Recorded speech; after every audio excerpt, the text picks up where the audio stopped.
السلام عليكم مشاهدين قناة ام يونس. اليوم راح نقدموا وصفة البسبوسة.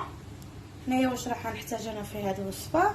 راح نحتاج كاس وربع سميد، نصف كاس زيت، كاس الا ربع حليب، عندنا كاس الا ربع سكر، زوج بيضات، خميرة كيميائية كيس واحد وزن 10 غرام، والفانيلا ملعقة صغيرة. نعاود هنايا المقادير. بالنسبة للبسبوسة عندنا كيلو وربع سميد رطب، الرطب اللي يجي هكذا ما نديروش المتوسط. عندي نص كاس زيت، كاس الا ربع سكر، كاس الا ربع حليب، زوج بيضات، خميرة كيميائية وزن 10 غرام، و فانيلا كيس او ملعقة صغيرة. هنايا انا واش راح ندير، راح نخدم الشربات. نبدا بهم، ندير زوج كيسان الماء نتاع نفس الكاس اللي كيلنا به المكونات هادو. نكيلو زوج كيسان ماء مع كاس سكر. هنايا نفس الكاس اللي كيلنا به المقادير الاخرين نكيل به السكر والماء. قلنا كاس سكر مع زوج نتاع الماء. هنايا ندير لها شريحه نتاع ليمون، نحركها شويه نخليها تنفعلها. نروحو نوجدو المقادير الان.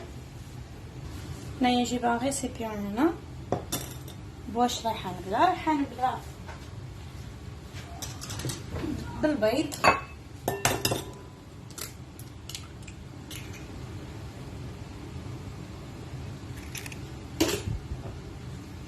ندير زوج حبات نتاع البيض،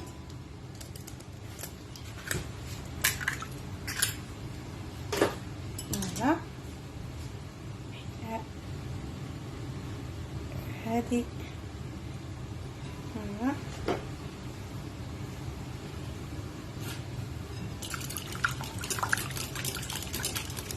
ندير معاهم كاس وربع هذاك تاع السكر هكا.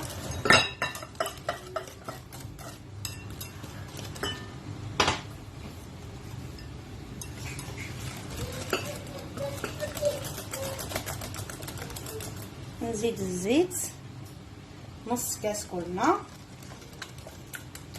نفس الكاس اللي كيلنا به السميد والحليب. عندنا كاس بنفس نكيلو به كل شيء.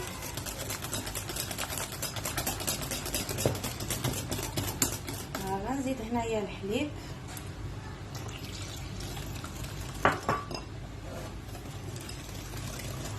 الفانيليا،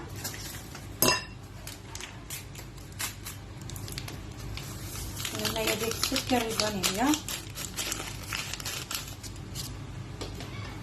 كما اللي توفرت عندك ديريها اللي تحبي.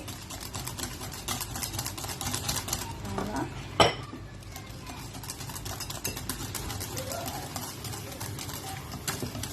هنايا ندير السميد هذاك الرطب.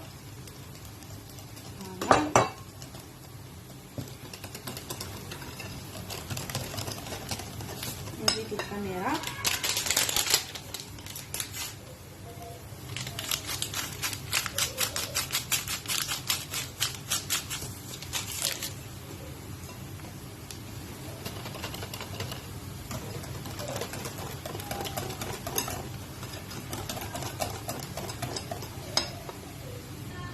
انا هنايا نجيب المول هكذا صغير بهذا الحجم. شوفوا ما نجيبوش كبير بزاف.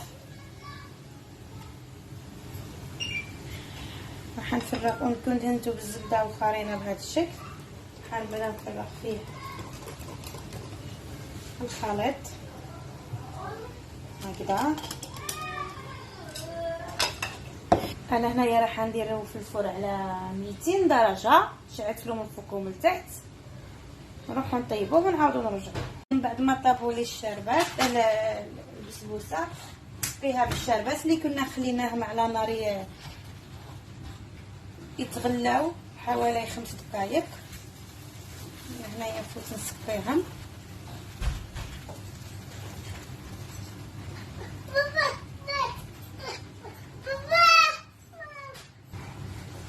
فوالا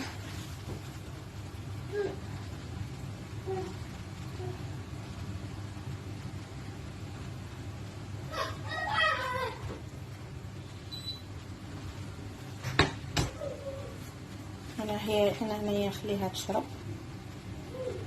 نعاودو نقدو نفوت نديرلها شويه مكسرات هكذا. كل وحده كيما تحب دير مكسرات، تحب دير نواد كوكو، تحب ما ديرش، كل وحده كيفاش تحب تزين. فوالا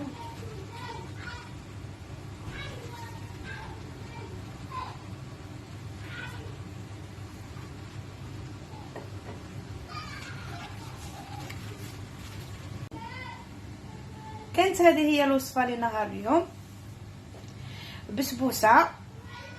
ان شاء الله تجربوها وتنال اعجابكم. انا هنايا شوفوا كي جاتني مسقيه مليح، انا نحبها هكذا، ما نحبهاش تجي شويه سك.